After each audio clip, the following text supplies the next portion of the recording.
So welcome to the June Life-Changing Leadership Blast by Change Innovators.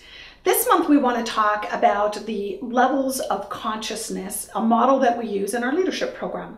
And specifically for June, we want to talk about what does the victim mentality look like? We often ask leaders, have you ever felt like a victim? Do you have anyone who works for you on your team, one of your colleagues, that spends a lot of time in that victim mentality? What are some of the characteristics or behaviors of someone who's experiencing that victim level of awareness?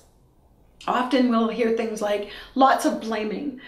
There's no accountability. They don't take any responsibility for the outcomes they get. Sometimes a leader will say it's kind of the Eeyore syndrome, right?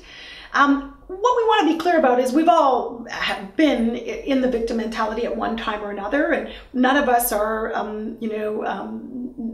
immune to having that happen to us.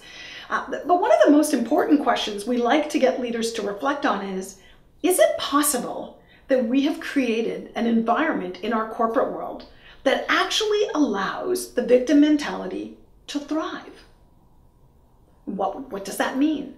Well, is it possible that our policies, our large, thick rule books, in our effort to manage and control things in a rigid way, that we've maybe actually created an environment that is in direct conflict with what it is to be a high-performing human being? And when we understand human behavior and how human behavior functions, is it possible that the corporate cultures we've created actually make it easy to step into that victim mentality, or easier? We don't have the answers. We certainly love the questions, and we believe that from a leadership perspective, being able to reflect on those questions is really critical. We hope you'll join us for our blast in July. Well, we'll start to look further into what are these other levels of awareness and consciousness, what are the characteristics of them, and how do they serve us from a performance perspective in the workplace. Have a great month, and we'll see you in July.